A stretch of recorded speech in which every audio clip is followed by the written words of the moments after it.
move to question time and I'll call Senator Cash. Thank you very much. And my question is to the Minister representing the Minister for Workplace Relations, Senator Watt. Minister, in the more than 700 pages of the Closing the Loopholes Bill and explanatory memorandum introduced into Parliament yesterday, can you identify one measure that will improve productivity in Australian businesses? Thank you, Senator Cash. Order. Order. Order. Senator Watt, please resume your seat. Senator Henderson, can we just have a question time where you don't constantly interject? I'm calling you to order. Order on my right. Minister Watt. Thank you, President. I think that's a record even for Senator Henderson. I hadn't even opened my mouth and apparently I was a disgrace.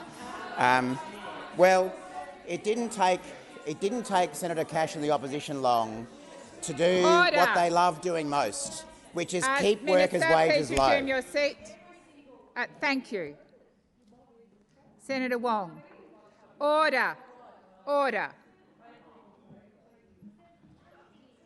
Minister Watt, please continue. Was that her actual response? As I say, President, it didn't take the opposition very long to revert to type, to revert to their happiest place, which is keeping wages low and keeping productivity low. Because, of course— Minister Watt, please resume your seat. I'm waiting for order. Minister Watt. Thank you, President. They don't like being reminded that I am smiling because we have a government now that is actually committed to getting wages moving again. And you know what? That's a good thing. Minister Watt, please resume your seat. Order on my left. Minister Watt. I think it says a lot about the opposition that rather than smiling about workers' wages going up, they frown, they scowl, they yell. Minister Watt, please resume your seat. Order. This is disrespectful of the Senate. I've had to constantly call order. And we're 2 minutes in. Minister Watt. Yeah, so I am smiling about the fact that we've got wages moving again. I am smiling about the fact that already this government's workplace relations reforms— Minister Watt, please resume your seat. Senator Henderson, I named you at the beginning of question time and you have just continued to disregard my request that you refrain from constant interjections. Minister Watt. So, yeah, I am in my happy place, and I think the Labor Party is in our happy place when we're actually getting wages moving again. And it turns out that's what the people of Australia wanted. And, in fact, already, due to the reforms Minister Watt, please resume your seat. Senator Cash. Thank you, and it's in relation to relevance. Just a moment, Senator Cash, please resume your seat. Calling for order also applies to the right-hand side of the chamber. I have a senator on her feet raising a point of order. She's entitled to be heard in silence. Minister Cash, please. Point of order in relation to direct relevance. The question was very specific. I asked the minister to identify one measure in the bill that will improve productivity in Australian businesses. Thank you, Minister. Thank you, Senator Cash. Order. I haven't called you Minister Watt. Order. Order. There has been so much disorder since you asked your question. I think it's been very hard for the minister to actually get to the substance. I will remind him of your question, but I would also ask that senators on both sides of the chamber listen in silence. Minister Watt. So, Senator Cash, I don't have to only refer to one measure in this bill that will lift productivity. The entire package is going to lift productivity in the workplace, because something that eluded the opposition for the 10 years they were in office was that cooperative workplaces are productive workplaces. Minister Watt, please resume your seat. Order again. Minister, please continue. As I say, cooperative, safe workplaces are productive workplaces. Minister Watt, please resume your seat. Senator Cash, I just called the chamber to order, and the minute the minister was on his feet, you continued to interject. Minister Watt.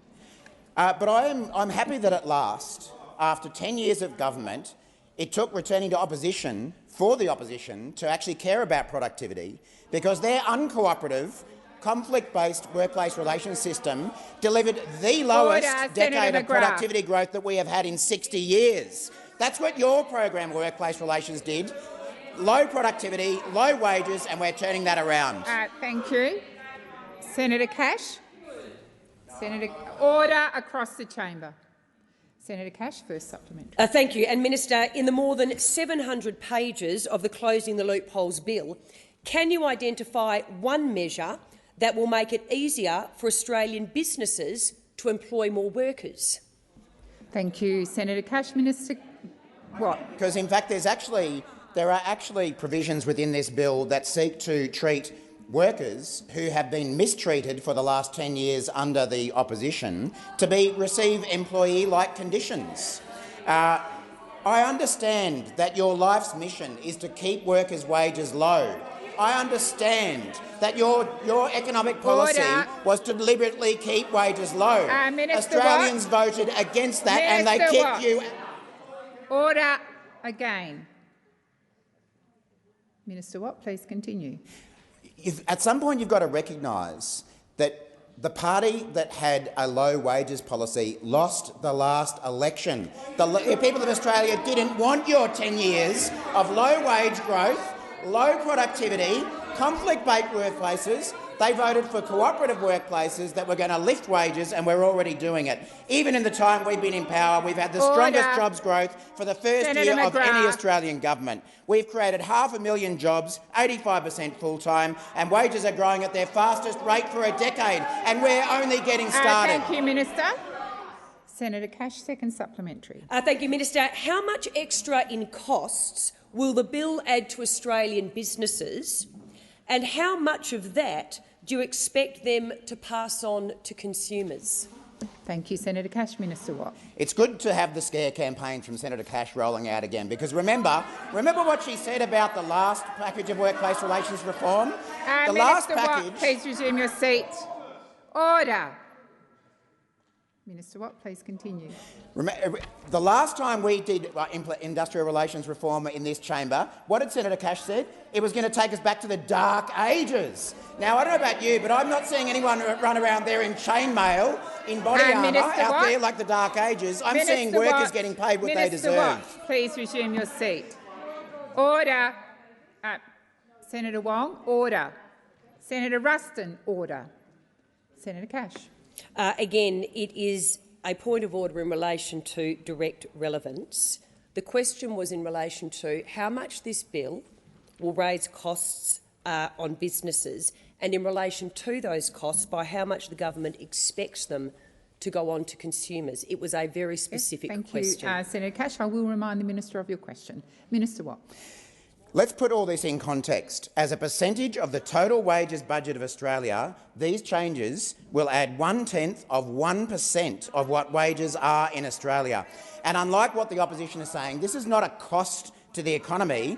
This is a cost to the small number of businesses that are underpaying their workers by exploiting the loopholes that the last government left. This money won't be taken out of the economy. It will go into workers' pockets where it belongs, so that they can actually deal with cost of living pressures, pay their bills and get back up on their feet. Workers currently being underpaid will have more money to spend in their local communities, and we support that. Expired. Senator Walsh. Thank you very much, President. Thank you, President. My question is to the Minister for Finance, Senator Gallagher. Tomorrow, the ABS will release the national accounts for the June quarter, providing the most up-to-date snapshot of how the Australian economy is performing and how Australian households and businesses are responding to current conditions. Can the Minister please update the Senate on the challenges facing our economy and how the Albanese government's economic plan is working to ensure Australians are provided with targeted and carefully calibrated cost of living relief investments, and how important it is to support economic growth now and into the future, and to repair the budget over time? Minister Gallagher. Thank you very much, President, and I thank Senator Walsh for Senator the Hughes. question and for her leadership of the Senate Economics Committee. It's good to get a question on the economy. The government's highest priority is, of course, as rolling out billions of dollars in cost of living relief. Minister, please resume your seat. Order. Senator McKenzie. Order. Minister Gallagher, please continue. Thank you. Rolling out billions of dollars in cost of living relief in ways that take pressure off inflation and support the economy. Now, tomorrow's national accounts and today during question time, of course, we'll have the Reserve Bank decision, but tomorrow's national accounts will be released tomorrow, and we will expect to get an assessment of the impacts of the increases in interest rates, the high but moderating inflation and some of the continuing global uncertainty and the impact that's having on the economy. And we are seeing welcome progress in the fight against inflation. Higher interest rates that started increasing in May last year before the election have impacted, particularly on mortgaged households, and are slowing the economy. National accounts are likely to show the combined impact of these high interest rates, or the higher interest rates, and that global uncertainty. And we understand that Australians are doing it tough, which is why our focus, our main priority, focus has been on providing targeted cost of living relief in a way that doesn't add to inflation and in a way that the budget can afford.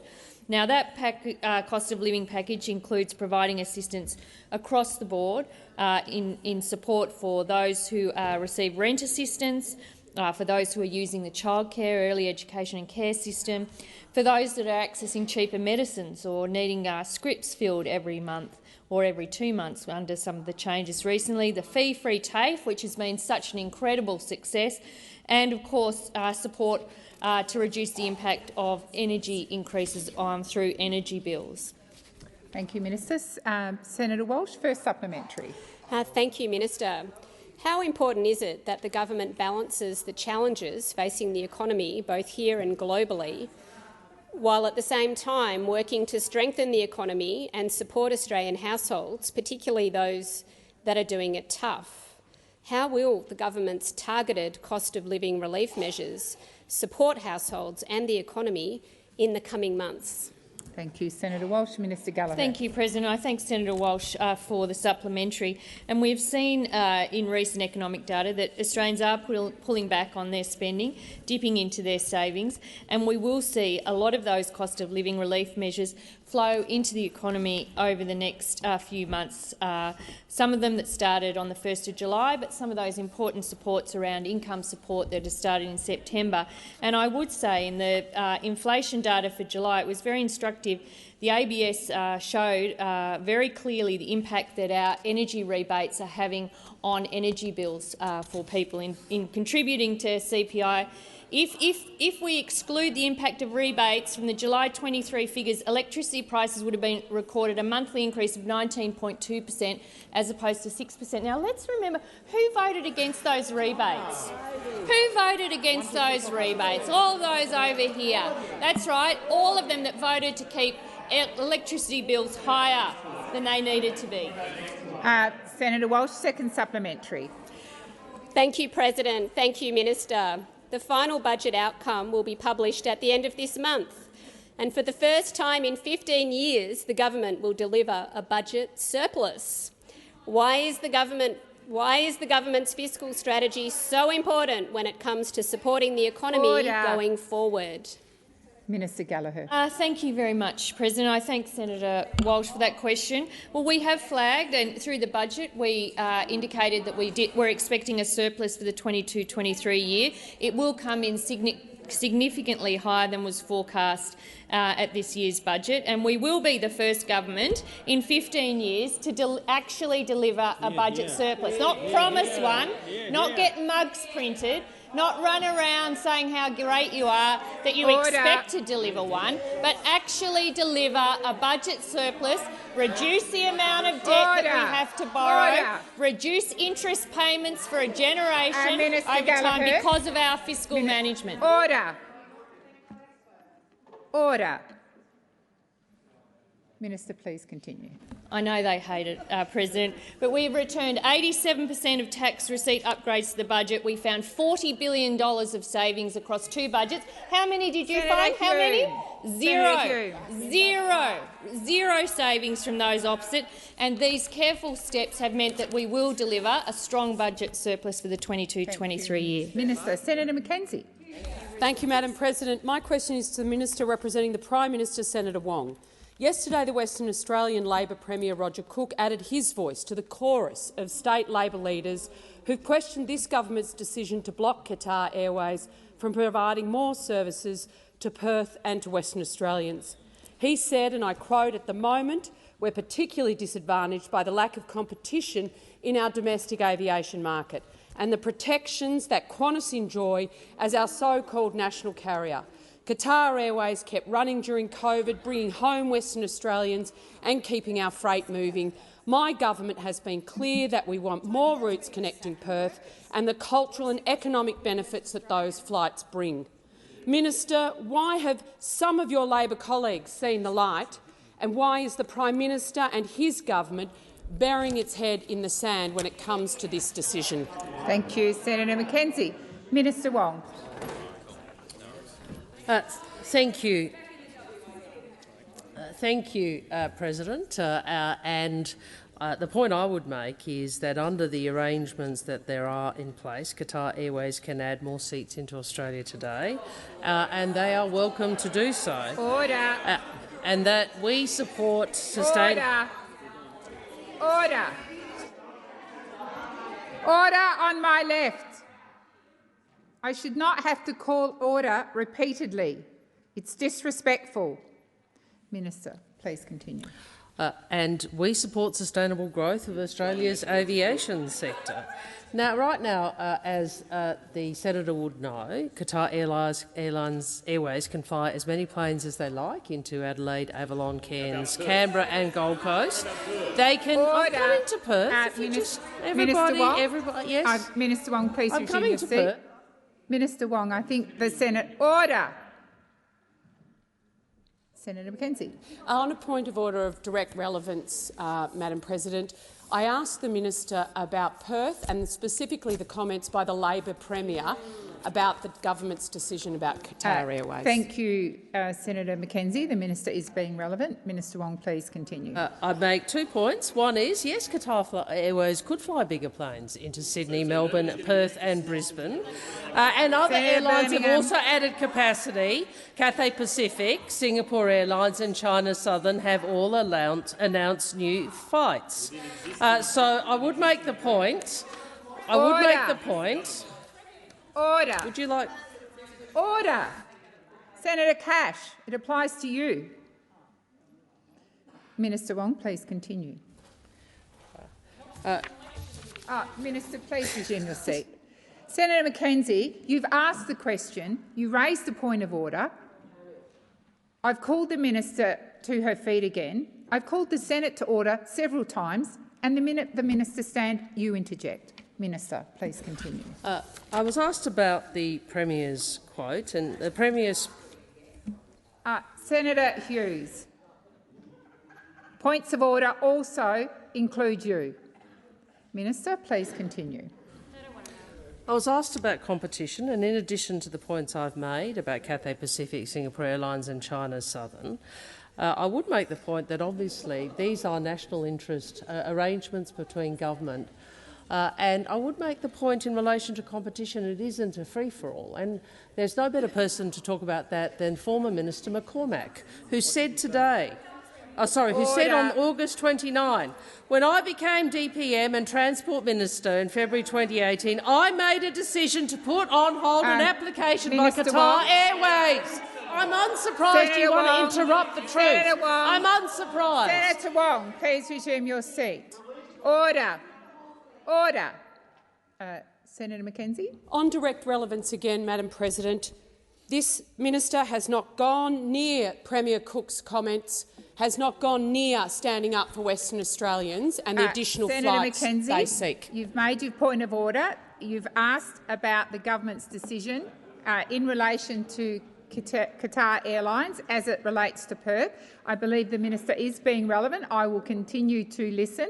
The question is being answered. Minister Wong. I was asked about a quote which referenced competition, and that's what I'm talking about. And I'm also talking about your colleague, the member for Riverina, who introduced a safeguards article to the Australian Qatar Air Services Agreement, where he talked about where he was concerned about undercutting other operators or abuse of market power. This updated deal was only finalised in 2022. We agree with that principle. Senator McKenzie, first supplementary. Thank you. The Minister for Transport and a number of ministers in the Albanese government have said that the decision to block Qatar Airways' application for additional flights into Australia was made in the national interest.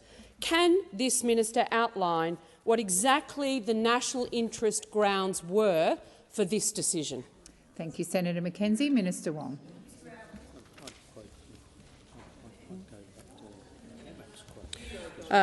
Well, the first point I'd make is that the minister has made clear publicly that first, she's the decision maker and that she considers a range of factors when determining whether an expansion of bilateral air rights is in our national interest.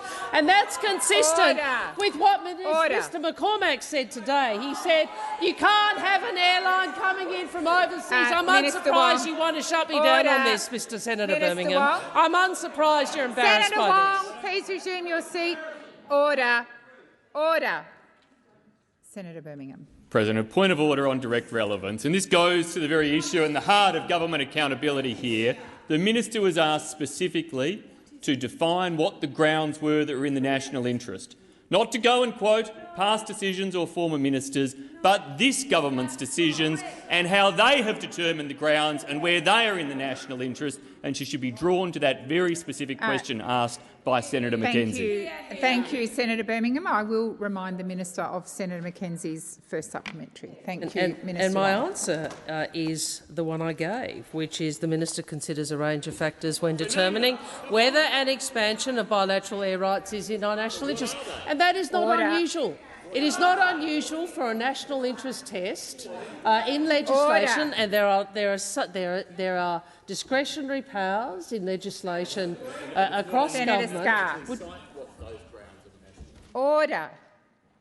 The question's been asked. The minister is responding. Minister Wong. It's not unusual for there to be a discretion in a ministerial decision. It's not unusual for national interest to be the reference point in that decision, and it's not unusual for a range of factors to be taken into account. Thank you, Minister. The time for answering has expired. Senator Scarr, order. Senator McKenzie, second supplementary. It's very frustrating, Senator Scarr. The CEO of Flight Centre said on Wednesday, and I quote, "I think it's the most ridiculous decision I've ever seen. This is a significant blow. No other part of the tourism and aviation sector can rationalise it." Former ACCC Chairman Rod Sims also said, "If there was a time to allow new entrants in, this is it." Minister, if all our major airlines except one and Labor states competition experts and tourism industries say let them fly, who is the government really protecting when it says this decision was in the national interest? Has expired. Minister Wong. Well, I'm asked about the rational undertaking. Order.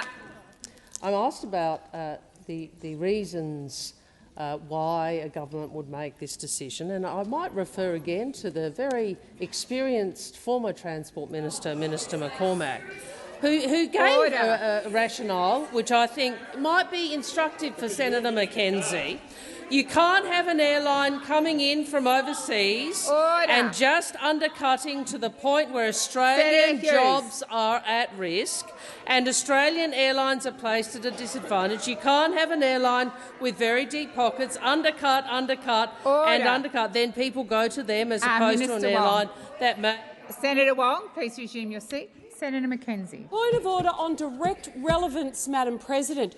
Who is this government protecting when it claims the decision was in the national interest? Senator McKenzie, just go clearly to the point of order. I will remind the minister of the question.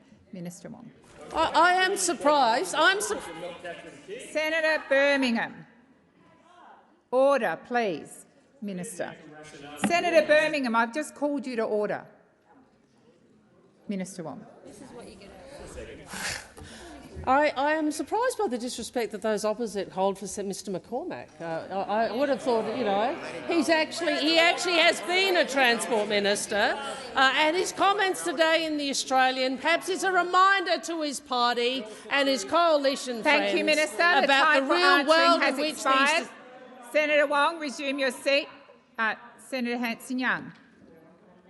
Madam, thank you, President. My question is to the Minister representing the Environment Minister, Senator Wong. Last week, the Environment Minister, Tanya Plibersek, approved yet another coal mine. This year alone, the Minister has approved 5 coal mines that create up to 150 million tonnes of pollution and emissions. Our environment laws are clearly broken. They do not enforce the Minister to consider the climate impacts. Under these laws, how many more coal mines will the Environment Minister approve? Thank you, Senator Hanson-Young. Minister Wong. Thank you, President, and I thank the senator for her question. I am assuming this is an approval under the EPBC Act, which wasn't indicated in the question, but I just will make that assumption. I understand the statistics I have is that in the state of play in relation to coal projects is approved 3, cancelled 3, 3. There are a range of, obviously, renewables, approved 11 projects and 104 in the EPBC approval system. I reckon that's Senator Sterle. I know that, Red. We've been friends a long time. I'll take the interjection. Senator, but I would make the point, and I appreciate you have a different view, the legislation that the Parliament has passed provides Minister Plibersek with a discretion. There you go. Within the statutory framework, and any decision the Minister makes is a decision that is consistent with the legislation that is before her. I appreciate that the Greens political party have a particular view about resources projects, and that's their view. The government recognises that resources are an important part of the Australian economy, and we also recognise that the transition to renewables is something that has to be given effect and implemented with important and clear policy decisions domestically as well as internationally. Unlike some, we don't have the ability to magically simply call for something and assume that energy markets will transform overnight. That's the hard work that we are doing, and that's what Minister Bowen is engaged. Thank you, Minister. Senator Hanson-Young, first supplementary. Thank you. 18 years ago on this very day, the 5th of September 2005, Anthony Albanese MP, before he was Prime Minister, introduced a bill to fix the environment laws, a climate trigger bill, because he knew that our environment laws were broken. Climate crisis has gotten worse. When will this Prime Minister dust off his old bill and introduce a climate trigger? Thank you, Senator Hanson-Young. Minister Wong.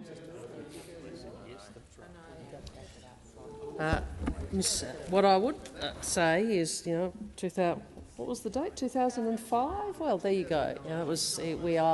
There'd be people who get to vote today who were only born at that time, and I would say that what we. Senator Ruston. I don't need to filibuster. You interrupt us, and I see you don't get many questions. It's fine. We don't have to do anything. Well, hang on, you just had a go at me, Senator and Wong, when I I'll respond, take you that's back personal. To the question. Right, okay. Senator so Wong, when you're saying that it's fine, when I'm doing it, it's Minister, personal. That's an interesting double Senator standard. Wong, please resume your seat. Senator Hanson-Young. Order on my left. Just a point of order, Chair. The clock has been running, and I understand that Senator Wong is being distracted over here, but I'd like the answer to my question. When will this government introduce a climate trigger? Senator Hanson-Young, I did call the minister back to the question. I'm happy for the clock to reset.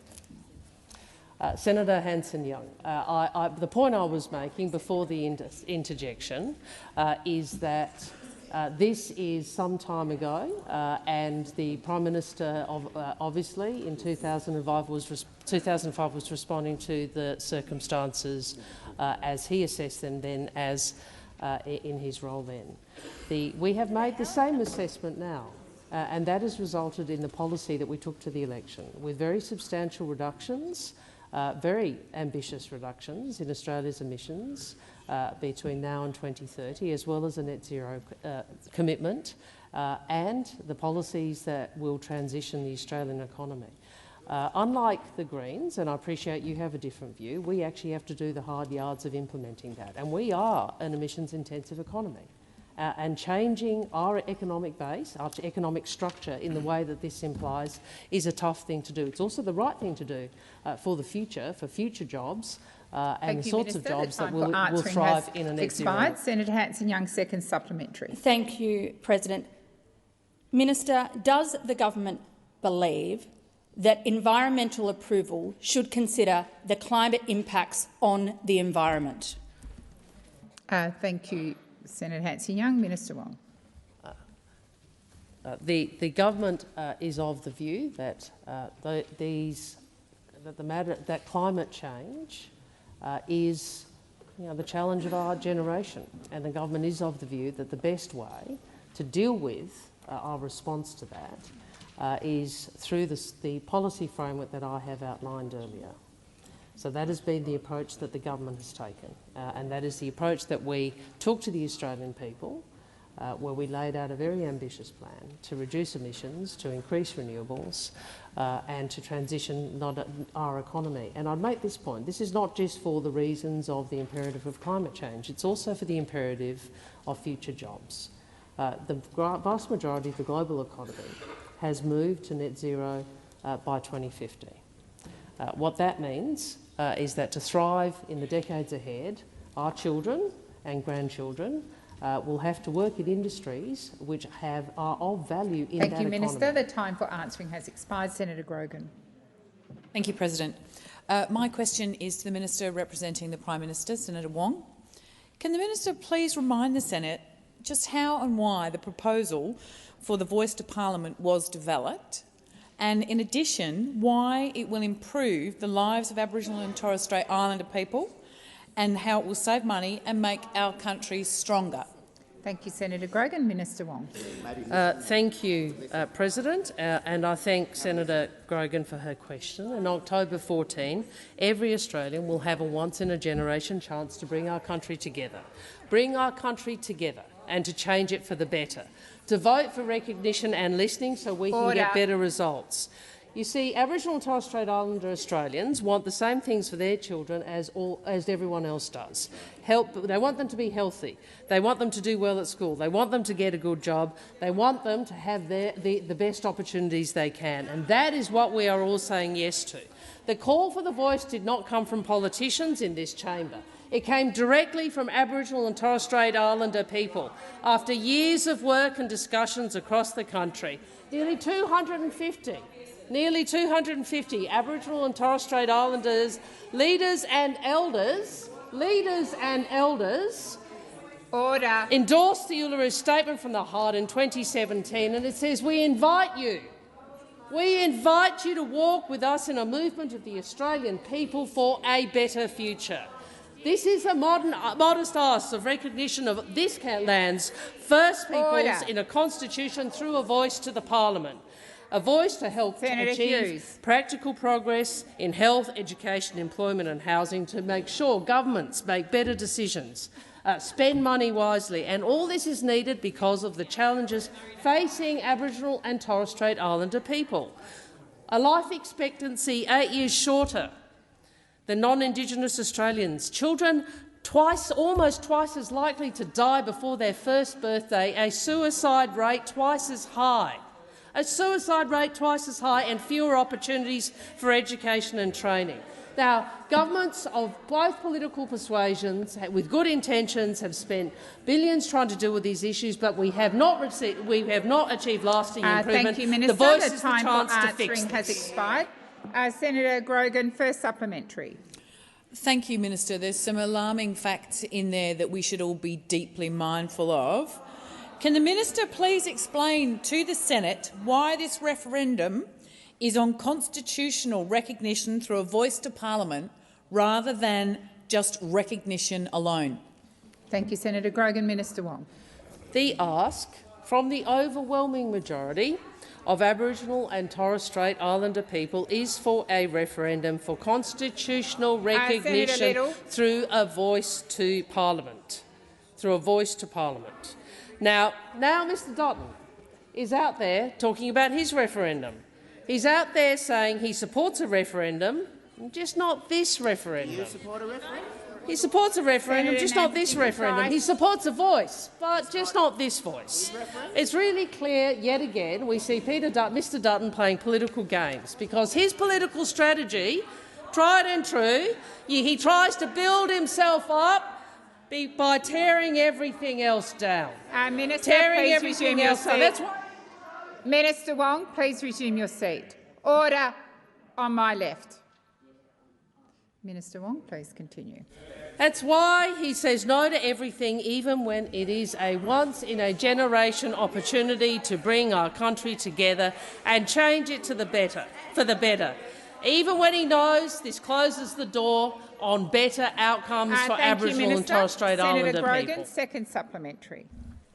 I thank the minister for that Senator response. Grogan, please resume your seat. Senator Hughes, I have called the chamber to order. I had a senator asking a question and the loudest voice in the chamber was yours. Senator Grogan, please begin the question again. I thank the minister. That really has cleared it up for me. I thought I was a bit mad thinking that there was a proposal for a different referendum that agreed with recognition but didn't agree with listening to anything that recognition would give you. So thank you for that. Can the minister please inform the Senate how consultation has guided the proposal for the voice and why that is so— Order. Order. Senator Grogan, please continue. I'll just refresh there. Can the minister please inform the Senate how consultation has guided the proposal for the voice and why that is so important? Thank you, Senator Grogan. Minister Wong. The idea of constitutional recognition through a voice began with Aboriginal and Torres Strait Islander people themselves. But it's clear that Mr Dutton isn't listening to Aboriginal and Torres Strait Islander people. And if we'd invite him to speak to people like Sean Gordon, the Liberals for Yes spokesperson, who recently said for politicians to go out and propose something alternate to what Indigenous people ask for speaks to our disempowerment as Indigenous people. But it isn't surprising that Mr Dutton didn't consult the overwhelming majority of First Nations people. In fact, it doesn't appear that Mr Dutton is even consulting his colleagues.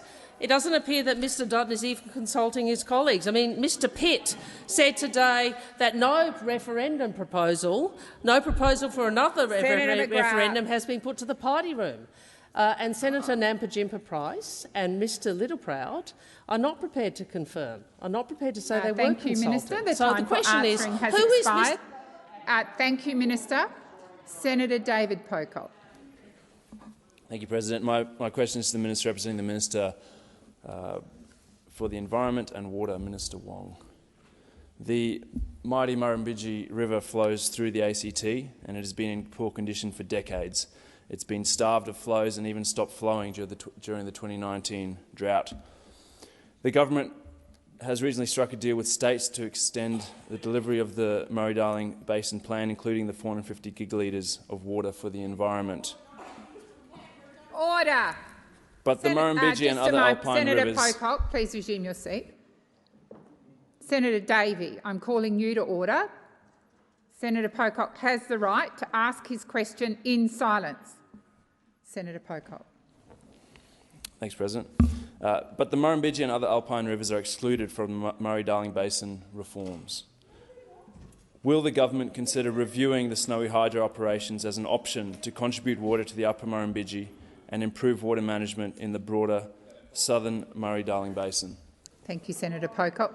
Minister Wong. First, Senator Pocock, you're right about the effect of drought on the Murrumbidgee, and I was the water minister during the Millennium Drought, and that was my fault. God, I assume that was a joke, Senator Ruston. That was a very stressful period for Canberrans, given the risk to the water supply for the ACT at the time. And that and the risk to Adelaide was one of the reasons why critical human needs was given priority in the legislation and in the water in the Murray-Darling Basin plan, because obviously the first priority does have to be critical human needs. In relation to, so the broader point is, I think the question goes to the Snowy Hydro and the effect of that project and how that project will be managed. What I would say is that we remain committed to delivering the Murray-Darling Basin Plan that in a way that achieves the best possible social and economic outcomes for basin industries.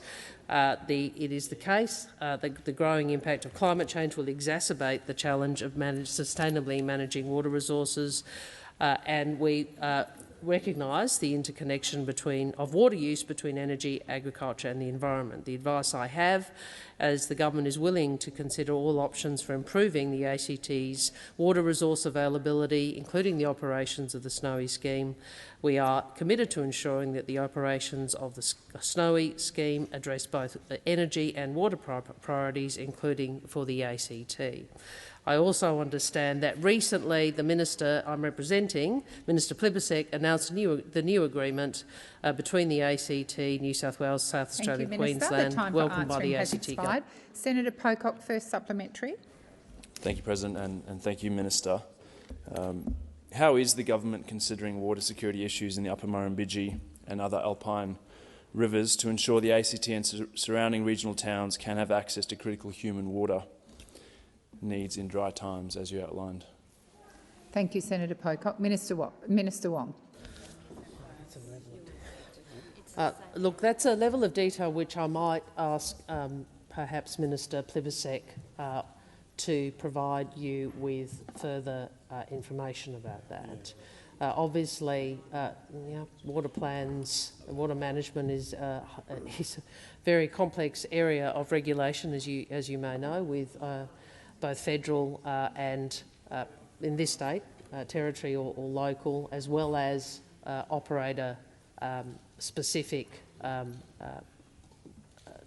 plans of operating in terms of the Snowy Hydro. But as a matter of principle, the Water Act recognises the primacy of critical human needs, and as I explained, part of the historical context of that was this water scarcity experienced by particularly Adelaide and Canberra, and operating the Snowy in a way that recognises energy and water priorities is something that... Senator Pocock, second supplementary. Mr. President, and thank you, Minister. I look forward to answers from Minister Plibersek. The rules that govern the Upper Murrumbidgee River and other alpine rivers were agreed to more than 20 years ago and have not been reviewed since, and these sit outside the basin reforms.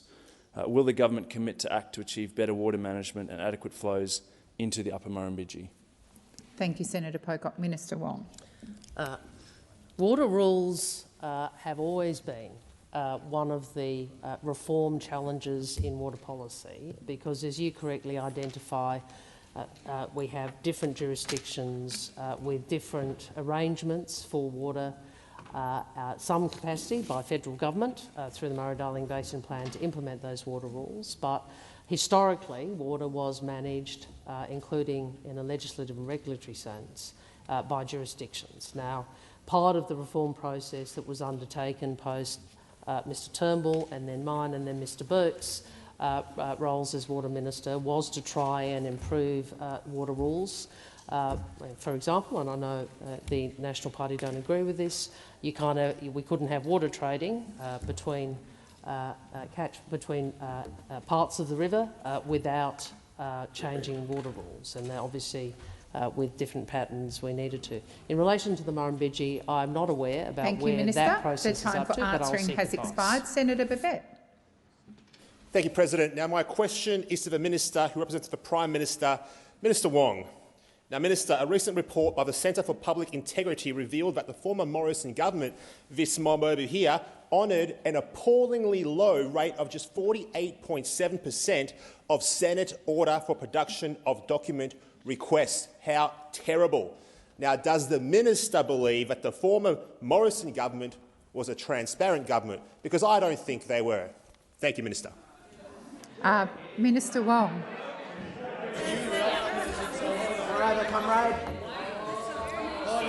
Order. Order. Thank you, Senator Cash. I don't believe anybody from any fair-minded person looking at Mr Morrison's secret ministries, or frankly the robo-debt tragedy, the robo-debt tragedy. Would think that the standards of transparency and accountability to the Parliament were sufficient. I would make the point, Senator Babet, because I'm going to anticipate where your next question is, that as a consequence of there being an agreement or a decision to remove motions from the Senate order of business, the ways in which the crossbench and the now opposition have sought to change that is by a very substantial increase in the order for production of documents. And Senator Babet, I am someone who has been here for quite a long time, 2002, and I have never seen as many OPDs used as indiscriminately as the current opposition and crossbench are using them. Now, that is fine if you. So my point is, because we have changed one part of the program, because frankly it was being utilised in a way that the Senate had not envisaged. We are now seeing, was it 10 today, in terms of OPDs. Now, if those opposite and those on the crossbench wish to use OPDs in that way, so be it. We will provide the information we are able to, and obviously information we are not able to will not be provided. Hughes. But again, I go back to Senator Babet. I would have thought that we remember what Mr Morrison was like, and we remember the lack of accountability to Parliament, even to his own cabinet colleagues when he took their jobs without telling them. Thank you, Minister. The time for answering has expired. Senator Babet, first supplementary. Thank you, Minister. Obviously, you knew where I was going with that, not your first rodeo. So obviously my next question is, you guys, your government, you're at 20.4%. 20.4%. Twice as secretive as the former government, twice as secretive as Scott Morrison's government. Why? Thank you, Minister. Thank you. Minister Wong. Well, an interesting stat also is that since in this parliament we've seen nearly a doubling of OPDs moved per day and an increase in the number, 50% in the increase. Order. And the increase in the number of OPDs were agreed to per day compared to the 46th parliament. But I will certainly look at the figure. Senator Birmingham, may I remind you, this is Senator Babet's question. He has the right for the answer to be given in silence. Minister Wong, have you finished? Or No, not at all. Please continue. Senator Babet, I will have a look. We will have a look at what is being sought. One of the if there was order. Minister, please continue. If there are senators who want certain information, the approach I would always would seek to take would be to offer a briefing if available. Thank you, Minister. The time for answering has expired. Thank you, Minister. Senator Wong, please resume your seat. Order. I'm waiting for silence before I call Senator Babet. Senator Babet, second supplementary. Thank you, President, and thank you, Minister, for your response there. I appreciate it. Now, given the lack of transparency that we've seen, unfortunately, from both sides of this chamber, will you guarantee to the Australian people that all individual submissions for the draft mis- and disinfo bill will be uploaded for public view and that none will be censored? Because, you know, I'm not seeing much transparency from anyone in this place for the Australian people so far. Thank you. Senator Babet, I have cautioned you before about the need for questions, particularly second supplementaries, to relate to your primary question. The minister informs me that she is willing to answer the question, so I'll call the minister. Senator Hughes, your constant interjections are incredibly disrespectful. Minister Wong. Thank you, President. Senator Babet, I don't agree with the use of the word censoring. That's a very loaded word, and I think in this context I don't think it's apposite. In relation to what occurs with submissions before committees, those are decisions appropriately made by the committee. So obviously parliamentary privilege accrues to matters before Senate committees, or applies to matters before Senate committees. Senate committees will routinely make decisions about how they handle submissions before them, including the extent to which they are made public, which ones are made public, if all are made public, and if there is material which is prejudicial or defamatory. The Senate seeks to not allow parliamentary privilege to be abused, and so there is redaction or Thank publication. you, Minister. The time for answering has expired. Senator Lambie. Thank you, Madam President. My question is for the Minister for Agriculture. Until last year, Australia was one of the last remaining countries to be free of Varroa destructor mite, a bug that has already devastated bee colonies in Europe, the United States and New Zealand. It's now more than a year since the Varroa mite was first detected in Newcastle and is still on the move. In my state of Tasmania, honey, bee products and pollination services are worth approximately $20 million per year, and this does not include bees' immense value to agriculture. Yesterday we learnt it has now reached new parts of New South Wales near the Victorian border, leaving Victorian beekeepers stranded inside the 25-kilometre exclusion zone. Is the minister still confident that enough is being done to stop the spread of the Varroa mite? Thank you, Senator Lambie. Minister Watt. Thank you, Senator Lambie, and thank you for your interest in what is a really important topic, not just of concern to beekeepers and the honeybee industry, but also to horticulture and pollination industries in particular. You're right, Senator Lambie, that Varroa mite was first detected in the Port of Newcastle in June last year. And we've been working very closely with the New South Wales government ever since to try to contain this and bring it under control and, in fact, eradicate Varroa mite because of the danger that they present. We do take this as a very serious biosecurity outbreak that needs to be eradicated. And as recently as this morning, I actually spoke again with my department, the biosecurity section, to get the latest update on where they are at in their negotiations with New South Wales, because we are providing them whatever assistance we possibly can provide, including dollars, to help to eradicate Varroa mite. I'm certainly aware of the evolving situation we face in New South Wales, particularly the recent detections of Varroa mite in Kempsey, and the New South Wales Department of Primary Industries has been following up on a number of tracing links out of this area. As you're probably aware, Senator Lambie, the federal government's primary role in relation to biosecurity is to keep things out of the country. If they do unfortunately make their way in, as seems to have occurred in this case, it is primarily the responsibility of state and territory governments to manage those outbreaks, but of course with our assistance, and that's what we're doing. There's also an investigation underway as to how Varroa mite got into Australia in the first place, and that is obviously something that we're leading the work on, given our responsibilities around borders. But I very much share your concern, Senator Lambie, and I've seen the damage that it's already inflicted on beekeepers and the pollination industries, and we'll keep working as hard as we possibly can with New South Wales to eradicate it. Thank you, Minister. Senator Lambie, first supplementary. Thank you.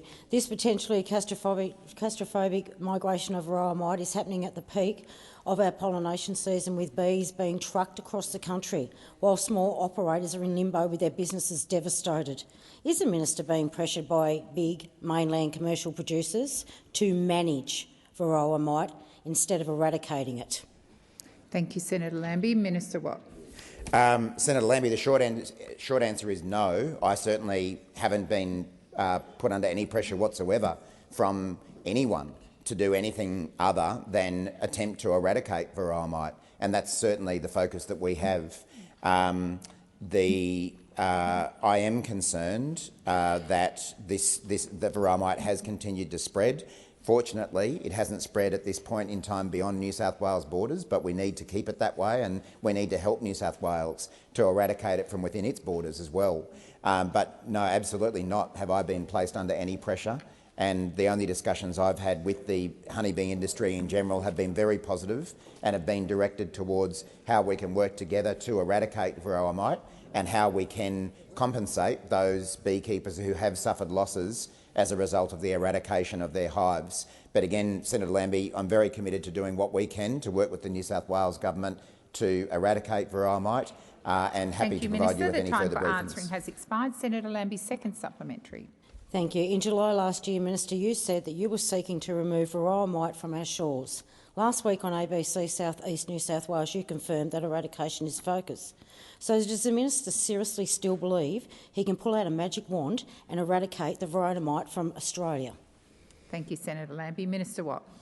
Well, again, Senator Lambie, as I've already said, the primary responsibility for managing and controlling biosecurity outbreaks when they occur in Australia lies with state and territory governments. We do support them in that, and we're providing substantial funding to do so. So it's not a matter of me having a magic wand or me having a solution. It's about what the New South Wales government can do with our support, and we're working very closely with them to do so. There may come a point in the future where it proves that varroa mite cannot be eradicated, but we are not at that point, and we are doing everything we possibly can with the New South Wales government to eradicate it. That is absolutely our preference. And as I say, as recently as today, I confirmed with our department that that is our intention. So meetings are ongoing with the New South Wales government about what more we can do to adjust their program, adjust their plan to eradicate varroa mite, and that remains our intention. Thank you, Minister. Senator Sheldon. My question is to the Minister representing the Minister for Employment and Workplace Relations, Senator Watt. Last year's Secure Jobs Better Pay reforms were passed to get wages moving again for Australian workers and reinvigorate Australia's enterprise bargaining system. Despite wages increasing, worker wages and conditions are still being undermined by some employers who rely on loopholes within the Fair Work Act. What are the loopholes that some employers are using to undercut worker pay and conditions, and how is the Albanese government acting to close those loopholes? Thank you, Senator Sheldon. Minister Watt. Thank you, Senator Sheldon. I want to recognise your long career, along with many members on this side of the chamber, in fighting for workers' rights and fighting to close loopholes that see people being ripped off at work. And it's good that we now have a government in Australia that is taking these issues seriously. And Senator Sheldon, I have good news for Australia. I'm pleased to say that wages are moving again in Australia, and employers are back at the bargaining table thanks to the Albanese government's Secure Jobs Better Pay reforms. Please resume your seat. Order. Minister, please continue. They really don't like the idea of workers getting a fair go, do they? If there's anything they hate more, I'm yet to find it. As I said, their happy place is cutting workers' wages and stopping legislation to fix it, and that's where we're back to.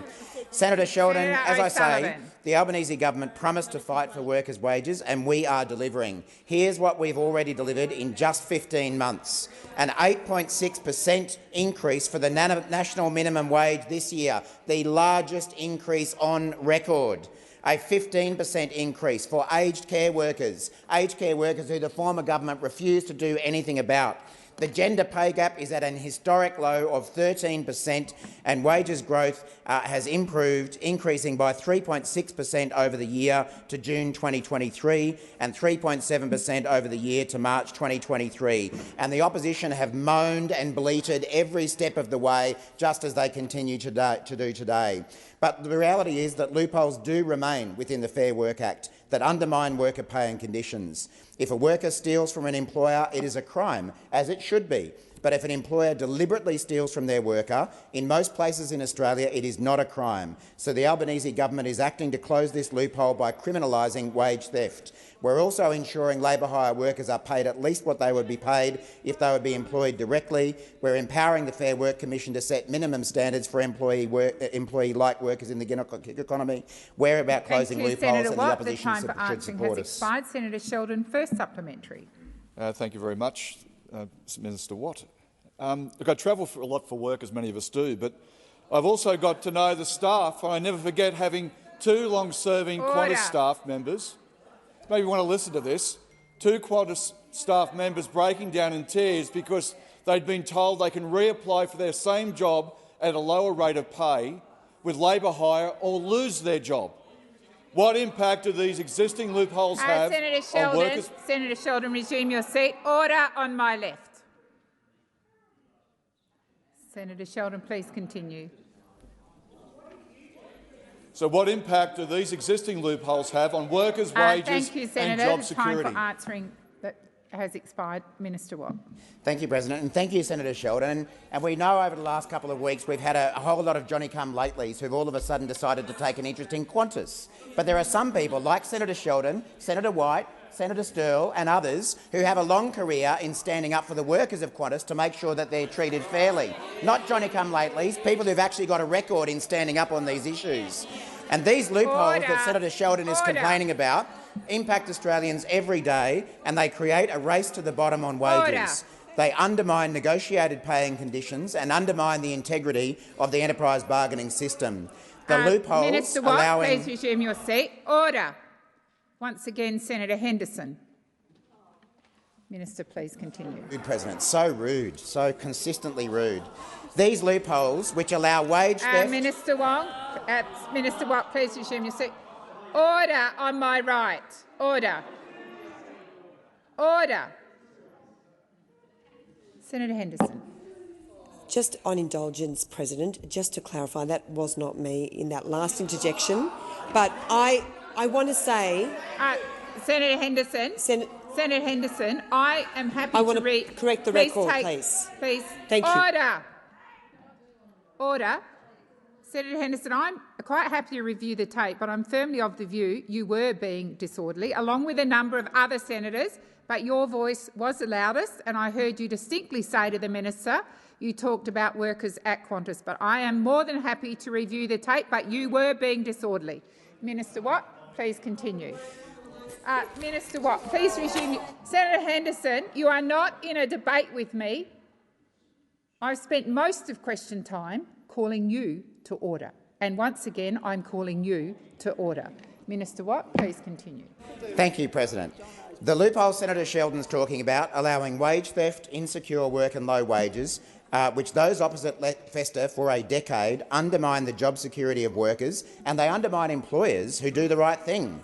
The Albanese government will not allow Australia to become a country where you have to rely on tips to survive, and the opposition should back us. Senator Sheldon, second supplementary. Thank you for the insight. It's good to see someone sticking up for Qantas workers on this side, not on that side. Senator Sheldon. Last year, those opposite just saw the title of Secure Jobs Better. Order. Order. Senator Sheldon, in the interest of a respectful chamber, I would ask you simply to ask the question. Thank you, President.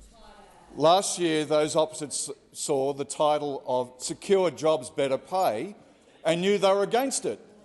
Again, this year, they're seeing the title of Closing Loopholes and guess what? And they're against that too. So what was the former coalition government's legacy on closing loopholes that have continued to undermine worker pay and conditions? Thank you, Senator Sheldon. Minister Watt. Minister Watt. Thank you, President. Very good question, Senator Sheldon. Well, last year we heard claims from Senator Cash that the Secure Jobs Better Pay bill would, quote, potentially close down Australia. Senator Looks Cash. pretty open. Looks Senator pretty Cash. open to me. Not closed down. And on the 4th of September, before the Secure Jobs Better Pay bill had even been written, Senator Cash claimed Order. that our government's reforms would, and I quote, have the potential to take us back to the dark Senator ages, Cash. to close down parts of the economy. You know, they'll be having leeches out doing medical treatment next, like they did in the dark ages. We'll be having Knights of the Round Table in Senator Cash's world. Whenever Labor does something to get wages moving again, you can rely on the catastrophising and hyperbole from Senator Cash and the opposition. The former government had almost a decade to take action to close these loopholes, and instead we had Mr Fletcher calling the labour hire loophole essentially a made-up issue. Low-wage group thank was you, a deliberate Minister. design for... Thank you. Order. Minister Wong. Much as I'd like to move an extension, I ask that further questions be placed on notice.